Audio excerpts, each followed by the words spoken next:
예, 오늘 말씀의 제목은 진동하는 것에서 진동하지 않는 것입니다. 그러니까 흔들리는 것에서 흔들리지 않는 것이라는 그 말씀을 드리겠습니다. 우리 각 사람에게는 정체성이 있습니다. 나를 나타내는 아이덴티티가 있습니다. 우리는 한국 사람, 황인종, 우리를 나타내는 중요한 정체성이 됩니다. 우린 또한 내가 갖고 있는 것으로, 내 소유로 내가 누구인지를 그렇게 이해하고 있습니다. 많은 것 갖고 있나 적은 것 갖고 있나로 우리 자신을 이해합니다. 우린 또한 우리의 나이 또는 직업 또 인간관계로 나는 누구다 그렇게 이해합니다. 더 나아가서 내가 갖고 있는 능력과 경험으로 나는 누구라고 그렇게 이해하고 있습니다. 우리의 정체성은 굉장히 중요합니다. 이 정체성이 있어야지만 사람은 흔들리지 않습니다. 우리 자녀들에게 우리가 정체성을 심어준다고 하는데 그 1세냐 2세냐 한국 사람이냐 미국 사람이냐 그 정체성이 있어야만 이 어려운 세상에서 흔들리지 않고 살아가게 됩니다. 그런데 이 정체성이 한꺼번에 흔들릴 때가 있습니다. 무너질 때가 있습니다. 어떨 때 이 정체성이 흔들리냐면 우리에게 고통이 찾아올 때입니다. 고난이 찾아올 때입니다. 고통과 고난이 찾아오면 내가 왜 이런 일을 당하는가? 내가 왜 이 아픈 일을 당하는가? 내가 왜 이 슬픔을 당하는가? 그러면서 우리에게 어떤 생각이 들어오냐면 나는 도대체 뭘 하고 살았는가입니다. 나는 왜 이렇게 살았는가입니다. 무엇 때문에 내가 이렇게 이런 일을 당하는가? 여기서 우리의 지식 아무런 의미가 없습니다. 내가 갖고 있는 소유, 내가 갖고 있는 능력 아무런 의미가 없습니다. 아무런 힘도 발휘하지 못합니다. 심지어는 내가 많은 것을 소유하고 있다고 할지라도 그 소유가 내가 당하는 그 고통을 이겨내지 못합니다. 그러기에 우리의 정체성이 흔들릴 때가 있는데 언제 흔들리냐? 고통으로, 고난으로 우리의 정체성이 뒤흔들려 버립니다. 심지어는 무너지기도 한다는 겁니다. 그러기에 우리들이 갖고 있는 정체성, 여러분이 지금 여러분 자신을 정의하고 있는 정체성이 여러분이 당하는 고통으로 흔들리고 있다면 그 정체성은 올바른 정체성이 아니라는 겁니다. 여러분의 정체성이 있어야 된다는 겁니다. 그 정체성을 오늘 성경은 우리에게 분명히 말씀하십니다. 우리들이 가져야 될 정체성이 있다는 겁니다. 흔들리지 않는 겁니다. 진동하지 않는 것이라고 성경은 가르쳐 줍니다. 오늘 성경 본문은 여러분들이 성경을 읽을 때마다 도대체 이게 무슨 구절인가 하면서 넘어가기 그런 쉬운 구절이 됩니다. 잘 이해가 안 되는 구절입니다. 그러나 오늘 성경 말씀 어떤 내용이 되냐면 히브리 신자들 중에 예수를 믿다가 유대교로 개종하는 사람들이 있었습니다. 과거에는 유대교 신자였는데 그들이 예수를 믿고 기독교로 개종을 했습니다. 그런데 예수를 믿다 보니까 핍박이 찾아오는 겁니다. 고통이 찾아오는 겁니다. 너무나 극심한 어려움이 찾아오는 겁니다. 그러니까 그들이 다시 한번 유대교로 돌아가는 겁니다. 왜 돌아가는가? 그들의 삶에 고통이 있었습니다. 예수를 믿었기 때문에 가족들로부터 축출을 당합니다. 너는 예수 믿기 때문에 내 자식이 아니라는 겁니다. 너는 예수 믿기 때문에 내가 재산을 상속할 수 없다는 겁니다. 당신은 예수를 믿기 때문에 당신과 결혼할 수 없다고 얘기합니다. 파혼을 당합니다. 이혼을 당합니다. 사업을 하다가 사업이 망합니다. 왜? 거래해 주지 않습니다. 유대인들은 당시에 스몰 작은 공동체였기 때문에 서로가 거래하며 살았습니다. 직장에서 축출됩니다. 그러다 보니까 고통이 찾아오는 겁니다. 그러나 이런 고통을 이길 수 있는데 예수를 믿는다는 것은 로마 시대 때 미신이었습니다. 로마 정부가 공인하지 않은 종교입니다. 미신을 믿으면 로마는 그 사람을 재산을 빼앗을 수가 있었고 그 사람을 죽일 수가 있었습니다. 그러게 예수를 믿는다는 이유로 많은 사람들이 재산을 빼앗기고 목숨을 잃었습니다. 그러다 보니까 내가 이제 더 이상 예수를 믿을 필요 없다는 겁니다. 우리 조상들이 믿었던 그 유대교로 내가 돌아가겠다는 겁니다. 고통을 피하려고 예수를 버립니다.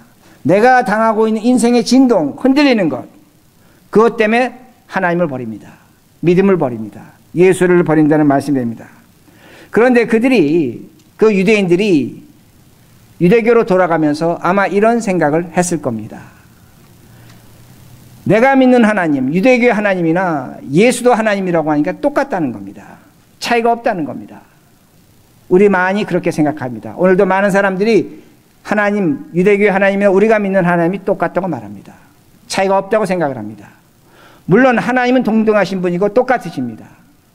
그러나 우리가 믿는 하나님, 예수 그리스도와 구약에서 나타난 하나님은 다르게 나타났다는 겁니다. 이걸 성경은 오늘 우리에게 분명하게 뚜렷하게 나타냅니다. 그러기에 오늘 여러분들이 성경을 피셔야 되고, 제가 지금부터 말씀드린 것은 출애굽 19장을 통해서 여러분에게 말씀을 드립니다. 이스라엘 백성들이 출애굽을 한 다음에 하나님을 만나러 시내산에 가게 됩니다. 시내산에 앞에 도착했습니다. 모세가 이스라엘 백성들에게 명령하는 것이 뭐냐면 너희들의 옷을 빨라 정결하게 하라는 겁니다. 우리가 곧 하나님을 만나러 올라간다고 그렇게 말합니다. 시내산에 올라갈 준비를 했던 겁니다. 그런데 20절에 이렇게 말씀이 나옵니다. 이는 짐승이라도 그 산에 들어가면 돌로 침을 당하리라 하신 명령을 그들이 견디지 못함이라. 이 말씀 뭐냐면 그 시내산에 올라가려고 했는데 하나님이 뭐라고 말씀하시냐면 너희들이 그 시내산에 올라오면 짐승이건 사람이건 내가 다 죽여버리겠다는 겁니다. 올라오지 말라는 겁니다. 이스라엘 백성들이 올라갈 수가 없었습니다. 그러게 시내산 밑에 머물렀습니다. 그리고 그 시내산에서 하나님이 나타나시는 걸 보게 됐습니다. 18절입니다. 너희는 만질 수 있고 불이 붙는 산과 침침함과 흑암과 폭풍과, 여기서 폭풍, 구름, 불, 이거는 하나님을 나타내는 겁니다. 저 시내산 밑에서 하나님이 나타나셨는데 하나님이 어떻게 나타나셨나? 침침하게 나타났습니다. 어떤 의미가 되면 어둡게 나타나셨습니다. 흑암으로, 검정 구름으로 나타났습니다. 검은 구름으로 나타나셨습니다. 그리고 불로 나타나셨습니다. 그리고 폭풍으로, 바람으로 그렇게 나타나셨다고 말씀합니다. 지금 성경이 우리에게 보여주는 게 뭐냐면 하나님이 나타나셨는데 무서운 하나님이라는 겁니다. 공포의 하나님이라는 겁니다. 심판의 하나님이라는 겁니다. 그러니까 너희들이 올라오면 너희들은 죽는다는 겁니다. 그 밑에 있으라고 그렇게 말씀합니다. 그리고 하나님께서 그 시내산에서 말씀하십니다. 19절입니다. 나팔 소리와 말하는 소리가 있는 그곳에 이른 것이 아니라 그 소리를 듣는 자들은 더 말씀하지 아니하시기를 구하였으니. 하나님의 음성이 들려지는데 나팔 소리입니다. 그들은 산에 올라가지도 못했습니다. 말씀하는 곳 가까이 이르지도 못했습니다. 근데 말씀을 들리는데 나팔 소리입니다. 트럼펫 소리입니다. 엄청나게 크게 들리는 겁니다. 그런데 무슨 말인지 알아듣지 못합니다. 고막이 찢어지는 겁니다. 그러니까 그들이 이야기하는 것이 뭐냐면 하나님, 우리에게 그만 말씀하십시오. 우리가 당신의 말씀을 듣지 못하겠습니다. 그러게 19절 후반절에 이렇게 말씀이 나옵니다. 더 말씀하지 아니하시기를 구하였으니. 하나님의 음성 듣지 못하겠다는 겁니다. 들을 수가 없다는 겁니다. 지금 얼마나 비극적인 일이 일어나고 있는가 합니다. 하나님을 만나러 갔는데 만나지도 못하고 하나님의 음성이 들려지는데 무슨 음성인지 알지도 못하고 시끄럽게만 들리니까 이스라엘 백성이 그만 얘기하라는 겁니다. 듣지 않겠다는 겁니다. 그러게 출애굽 19장을 보면 어떻게 합니까? 모세가 홀로 올라갑니다. 목숨을 걸고 올라갑니다. 산에 올라갔습니다. 하나님을 만났습니다. 하나님 모세에게 뭘 주셨습니까? 율법을 주셨습니다.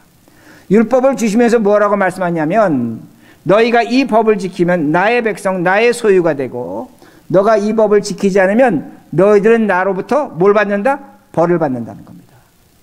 내가 너희들 심판하겠다는 겁니다. 가만두지 않겠다는 겁니다. 그러니까 이 법대로 살라는 겁니다. 모세가 그 법을 갖고 내려왔습니다. 모세가 그 법을 받으면 이렇게 얘기합니다. 21절. 그 보이는 바가 이렇듯 무섭기로 모세도 이르되 내가 심히 두렵고 떨린다 하였느니라. 모세가 하나님을 만났는데 너무나 무서운 하나님이라는 겁니다. 두렵다는 겁니다. 떨린다는 겁니다. 왜 이렇게 얘기합니까? 율법대로 살지 않으면 내가 벌 주겠다는 겁니다. 고통을 주겠다는 겁니다. 고난을 주겠다는 겁니다. 시련을 주겠다는 겁니다. 그러니까 모세가 하나님 만나면 무섭다는 겁니다. 두렵다고 그렇게 말하고 있습니다. 이것이 모세가 시내산에서 만난 하나님입니다. 제가 지금 말씀드린 건 뭐냐면 모세가 유대인의 하나님, 시내산에서 만난 하나님이라는 겁니다. 유대인들은 하나님을 이렇게 이해했습니다. 그러게 요한복음 9장을 보면 어떤 말씀이 있냐면 예수님이 길 가다가 나서부터 맹인된 사람을 만났습니다. 태어나서부터 소경입니다. 앞을 보지 못합니다. 제자들이 이렇게 물었습니다. 예수님, 저가 태어나서부터 맹인된 것이 저 사람의 잘못입니까? 그렇지만 저 부모의 잘못입니까? 그렇게 질문했습니다. 여러분 답하셔야 됩니다. 지금 제자들이 그렇게 질문한 것이 틀린 질문입니까? 맞는 질문입니까? 맞는 질문입니다. 유대인의 입장에서 보면 분명히 맞게 질문한 겁니다. 신의 산에 하나님의 그 말씀으로 보면 율법에 따라서 죄를 졌기에 병에 걸린 겁니다. 죄를 졌기에 고통을 당하는 겁니다. 뭔가 하나님 앞에 잘못했기에 시련을 당한다는 겁니다. 우리 조상들도 그런 얘기 종종 했습니다. 전생에 내가 무슨 죄를 졌기에 오늘 이 고통을 당하는가. 우리 조상들도 그랬습니다. 유대인들은 마찬가지입니다. 그들은 율법에 따라 살지 않으면 벌 준다고 생각했습니다. 문둥병도 그랬습니다. 각종 질병도 그랬습니다. 벌 받은 겁니다. 병에 걸린 사람 죄인입니다. 성전에 올라가지 못합니다. 벌 받았다는 겁니다. 그렇게 질문하는 겁니다. 제자들이 틀린 질문하지 않았다는 말씀이 됩니다. 그러게 유대인들은 죄 때문에 나라가 망했습니다. 바벨론 포로가 됐습니다. 로마와 그리스의 식민지가 됐습니다. 죄 때문에 고통을 당했다는 겁니다. 이게 유대인의 역사라는 겁니다. 그런데 요한복음 9장에 다시 가보면 예수님께서 이렇게 말씀하십니다. 저가 태어나서부터 소경이 된 것은 저의 잘못이 아니라는 겁니다. 부모의 잘못도 아니라는 겁니다. 예수님 뭐라고 말씀하시냐면 저에게 하나님이 하시는 일을 나타내고자 함이라고 그렇게 말씀하십니다. 그리고 그의 눈을 고쳐주셨습니다. 여기 아주 중요한 것이 나옵니다. 하나님이 달라지신 겁니다. 하나님이 변화하신 것입니다. 구약의 하나님은 법대로 살지 못하면 벌 주십니다. 고통 주십니다. 고난 주십니다. 병도 주십니다. 그러나 예수 그리스도 하나님은 뭐라고 말씀하냐면 이제는 그 시대가 끝났다는 겁니다. 그 시대가 더 이상 아니라는 겁니다. 너희들이 고통과 고난을 당한다면 그것을 통해서 하나님의 하시는 일을 나타내심이라고 말씀하고 있습니다. 이게 복음이라는 겁니다. 여러분 이 말씀에 아멘 하셔야 됩니다. 왜 우리가 이 말씀에 아멘 해야 되냐면 우리는 더 이상 저주받는 인생이 아니라는 겁니다. 그러기에 성경은 뭘 보여주냐면 신의 산의 계약에서 시온산의 계약으로 옮겨가는 겁니다. 시온산의 계약을 보여주는 겁니다. 시온산은 어디 있습니까? 예루살렘에 있습니다. 예루살렘 성전을 시온산이라고 그렇게 말합니다. 그리고 22절 보세요. 22절 전반절만 있습니다. 그러나 너희가 이룬 곳은 시온산과 살아계신 하나님의 도성인 하늘의 예루살렘과 성경은 뭐라고 말씀하냐면 히브리서는 뭐라고 말씀하냐면 12장까지 너희들이 시온산에 이르렀는데 성전이 있다는 겁니다. 너희 안에 성전 하나님의 집이 있다는 겁니다. 너희 안에 천국이 있다는 겁니다. 너희 안에 예수 그리스도가 있다는 겁니다. 지금 성경이 이 히브리서가 쓰여질 때 이미 예루살렘 성전은 파괴됐습니다. 흔적도 없었습니다. 예루살렘에 들어가는 유대인들 다 로마 사람들 죽여버렸습니다. 그 성전을 얘기하는 것이 아니라 너에게 새로운 예루살렘이 있는데 하늘의 예루살렘이 있는데 너희 안에 하나님이 계신 성전이라는 겁니다. 너희가 그런 사람이라는 겁니다. 무엇 때문에? 어떤 계약 때문에? 신의 산 계약이 아니라 시온산 예수 그리스도가 십자가에서 죽은 그 예루살렘 죽음 때문에 그렇게 나타난다는 겁니다. 그러게 우리의 신분이 나타납니다. 22절 후반절. 천만 천사와 하늘에 기록된 장자들의 모임과 교회와 만민의 심판자신 하나님과 온전하게 된 의인의 영들과 이 말씀이 뭔가입니다. 이 말씀은 해석이 다양합니다. 성경학자마다 다양하게 해석합니다. 그러나 저는 이 말씀을 이렇게 해석합니다. 믿고 들으시기 바랍니다. 우리는 시온산의 계약으로 말미암아 우리 자신이 천사보다 낫습니다. 여기 장자들인데 장자들은 하늘에서 회의하는 사람들입니다. 천사장들을 의미합니다. 우리들이 천사장보다 낫습니다. 더 나아가서 히브리서는 강조하는 게 뭐냐면 히브리서 11장과 12장에 제가 여러 차례 말씀드렸지만 우리들이 아브라함보다 믿음이 낫습니다. 아멘. 우리들이 다윗보다 믿음이 낫습니다. 우리들이 영적으로 엘리야보다 사무엘보다 뛰어납니다. 누구 때문에? 우리 때문인 것이 아니라 예수 그리스도가 매신 십자가의 언약 때문입니다. 시온산 계약 때문이라는 겁니다. 그러기에 우리는 영적으로 의인이라는 겁니다. 우리는 하나님과 교제할 수 있는 영적인 사람이라는 겁니다. 왜? 우리 안에 하나님, 성령 하나님이 계시고 우리가 바로 예루살렘 성전이라는 겁니다. 그러게 24절 보세요. 새 언약의 중보자이신 예수와 및 아벨의 피보다 더 나은 것을 말하는 뿌린 피니라. 새 언약, 새로운 계약이 있다는 겁니다. 지금까지 너희들은 어떤 계약에 살았냐면 시내산 계약에 살았는데 아니라는 겁니다. 시온산 계약이 있다는 겁니다. 유대인들은 어떻게 생각하냐면 아벨의 피가 가장 깨끗하다고 생각했습니다. 죄 짓지 않은 피라고 생각했습니다. 그러나 성경은 뭐라고 가르쳐주냐면 그 피보다 더 정결하고 거룩한 피 예수 그리스도의 십자가의 피로 말미암아 너희들은 달라졌다는 겁니다. 이게 시온산의 계약이라는 겁니다. 그러게 제가 여러분들에게 이렇게 말씀을 드립니다. 제가 이렇게 길게 설명드린 이유가 뭐냐면 우리의 정체성은 돈도 아니고 교육도 아니고 인간성도 아니고 환경도 아니고 나이도 아니고 가족도 아니라는 겁니다. 우리의 정체성은 뭐냐면 시온산 계약으로 나타난 우리 자신이라는 겁니다. 여러분은 천사보다 낫습니다. 여러분은 천사장보다 낫습니다. 여러분은 아브라함보다 낫습니다. 여러분은 다윗보다 낫습니다.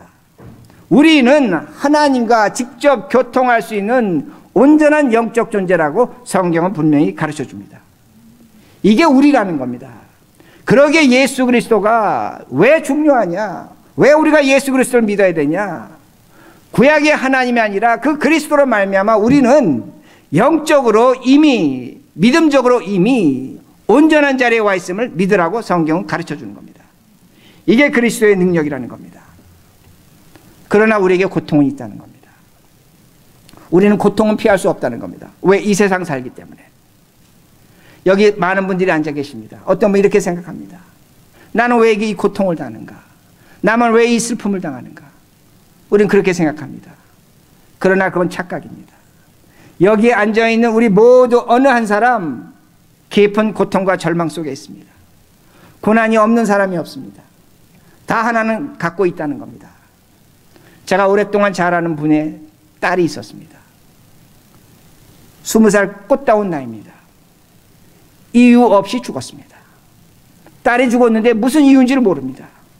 그저 죽어버렸습니다.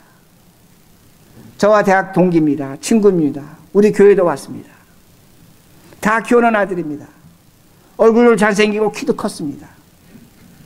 근데 그 아들이 스스로 목숨을 끊었습니다. 우리에게 비극적인 일이 있다는 겁니다. 이해할 수 없는 일이 있다는 겁니다. 오늘도 나는 왜 이렇게 살아야 되는가? 왜 나는 이렇게 홀로 외롭게 살아야 되는가? 우리에게 비극이 있다는 겁니다. 많은 사람들이 비극으로 말미암아 진동합니다. 흔들립니다. 믿음이 흔들립니다. 그러나 저는 확신합니다. 저는 믿고 있습니다. 뭘 믿고 있느냐? 예수 그리스도 안에 죽음이라는 겁니다. 그 딸이 그렇게 이유 없는 죽음을 당했습니다. 제 친구 아들이 스스로 목숨을 끊었습니다. 그러나 그가 그리스도 안에 있었기 때문에 그는 천사보다 낫습니다. 그들은 천사장보다 낫습니다. 그들은 하나님과 지금 교제하며 영적인 관계를 이루고 있다는 겁니다.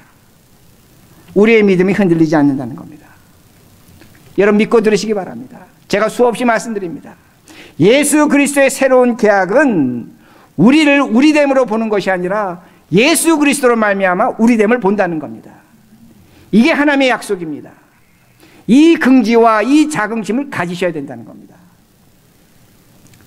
제 친구 아들을 잃어버린 친구가 저에게 이렇게 말합니다. 처음에는 미칠 것 같다는 겁니다. 어떻게 나에게 이런 일을 당하는가 합니다.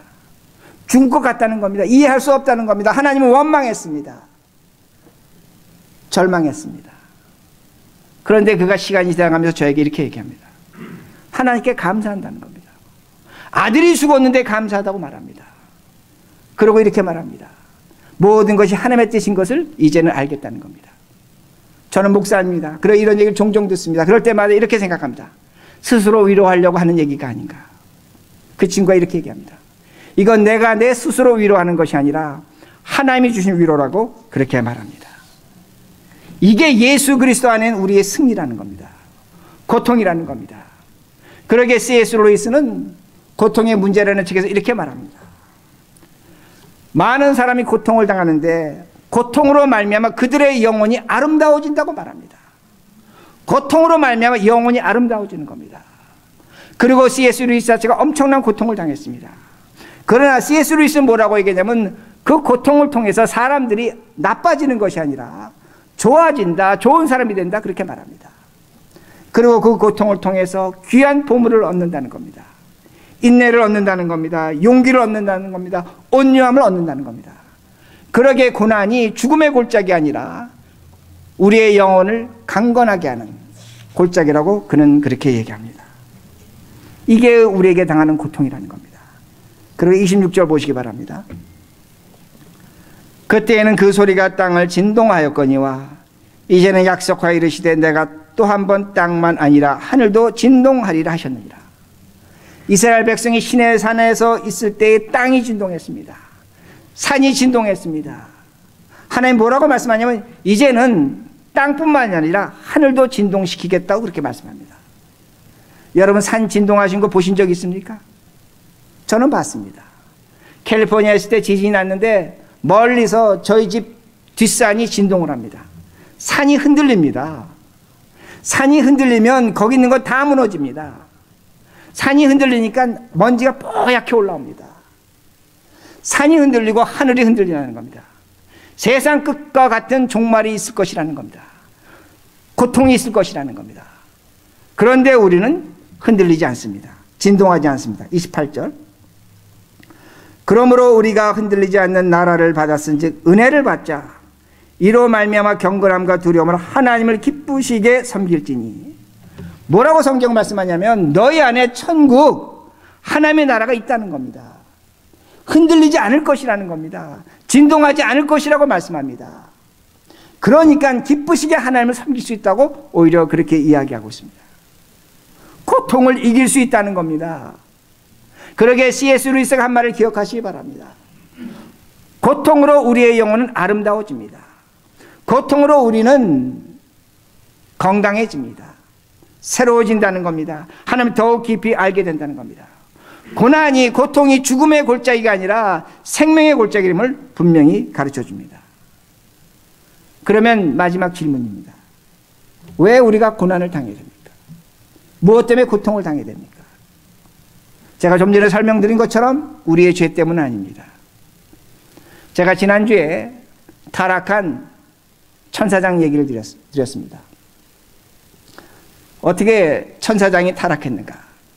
이사야서 14장 5절을 보시면 천사가 이렇게 얘기합니다.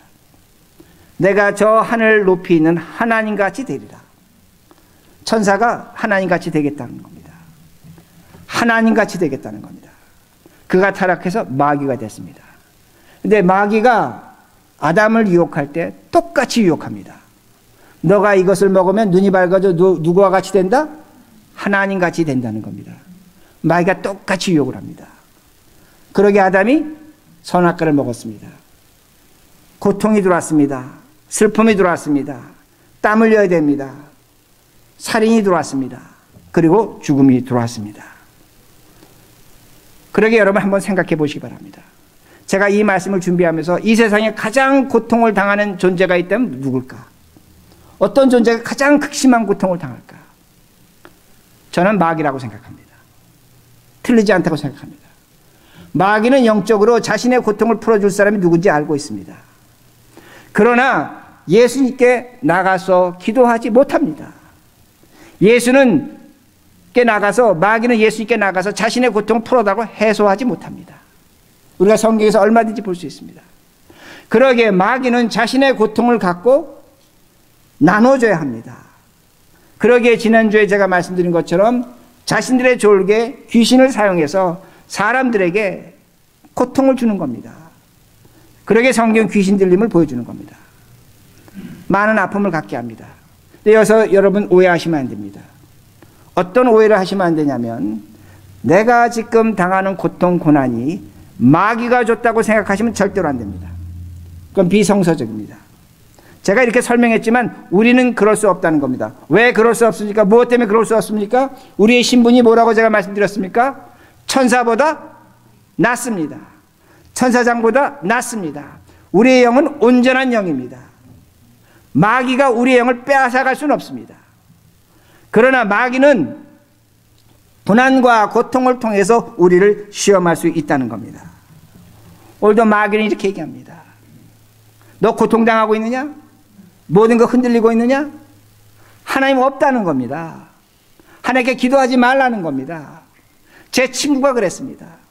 기도 못하겠다는 겁니다. 하나님 없는 것 같다는 겁니다. Why me? 와 나에게 이런 일을, 왜 나에게 이런 일을 하나님께서 허락하시는 겁니다. 하나님이 정말로 선하신 하나님인가입니다. 오늘도 왜 하나님께서 이 비극적인 일을 인간 역사에 만들어내시는가입니다. 그러게 기도하지 못하겠다는 겁니다. 그러게 하나님 찾지 못하겠다고 그렇게 말합니다. 그러나 이것은 마귀가 우리를 유혹하는 겁니다. 또 하나의 유혹이라는 겁니다. 이 유혹에 넘어가시면 안 됩니다. 속으시면 안 된다는 겁니다. 예수님이 말씀하셨습니다. 오늘 너가 당하는 고통으로 하나님의 일을 내가 한다는 겁니다. 하나님이 하시는 일이 있다는 겁니다. 그러게 믿으시기 바랍니다. 우리의 고통을 통해서, 고난을 통해서 예수 그리스도는 일하고 계신다는 겁니다. 제가 이렇게 설명을 드립니다. 우리 교회에서 가끔가다 다리를 다치십니다. 우리 권사님 한 분도 이제 수술 받으시면서 기부스를 하십니다. 근데 한 달 동안 리헵에 가십니다. 어떤 분은 다리를 다치면 한두 달 기부스를 합니다. 기부스를 풀면 다리가 펴지질 않습니다. 사람이 맥시멈으로 기부스 풀고 난 다음에 펼 수 있는 각도가 30도라고 합니다. 근데 30도면 사람이 걸을 때 절게 됩니다. 넘어지게 됩니다. 그야말로 절름발이가 되는 겁니다. 근데 그 다리를 갖고 물리치료사에게 갑니다. 물리치료사들이 다리를 펴니다. 30도에서 60도, 60도에서 90도, 110도 핍니다. 물리치료사들이 억지로 핍니다. 강제로 핍니다. 너무나 고통스러운 겁니다. 제가 지난주에도 리헵에 가 있는 한 분을 만났습니다. 같이 아침에 기도하는데 물리치료사가 왔습니다. 이분이 얼굴이 찡그러지는 겁니다.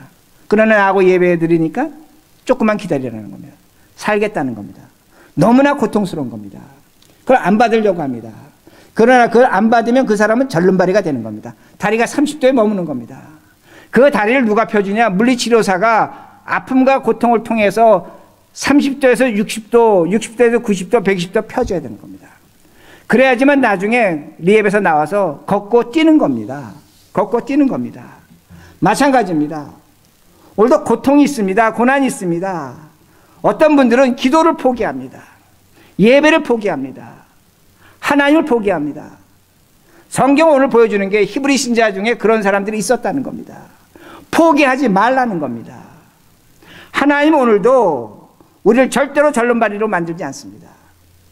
고통을 하나님께서 오늘 당하는 것을 보고 계십니다. 그러나 하나님이 피고 계시는 겁니다.